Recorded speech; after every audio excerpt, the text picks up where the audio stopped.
আসসালামু আলাইকুম গাইস, আজকে আমি দেখাবো আমার খুব পছন্দের একটি খাবারের রেসিপি। সেটা হচ্ছে মুড়ির মোয়া।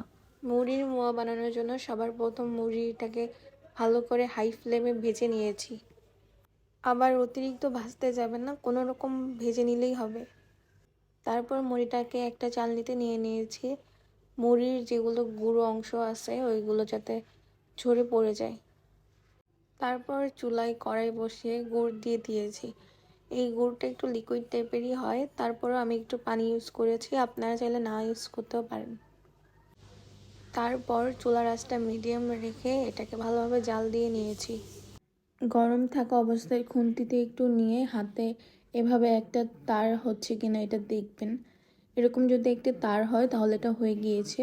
এর সাথে মুড়ি দিয়ে দিবেন।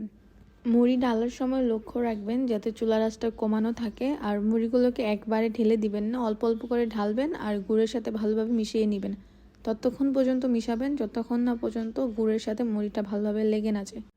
আমার এখানে গুড়ের সাথে মুড়িটা ভালোভাবে মিশানো হয়ে গিয়েছে। এখন আমি চুলাটা বন্ধ করে রেখে দিব একটু ঠান্ডা হওয়ার জন্য। আর বেশি ঠান্ডা করা যাবে না, আমি যাতে হাতে ধরতে পারি এরকম ঠান্ডা হলেই হবে। মুড়ির মোয়াটা যখন বল বানাবেন তখন এই দিকে লক্ষ্য রাখবেন, ফ্যানের নিচে বসে বলটা বানাবেন না। ফ্যানের নিচে বসে বল বানালে ছট করে জমাট বেঁধে যাবে, তখন আপনি আর বানাতে পারবেন না। হাতে সামান্য পরিমাণে একটু ঘি নিয়ে আমি সবগুলো বলকে বানিয়ে ফেলেছি। এটা হলো ফাইনাল রেজাল্ট।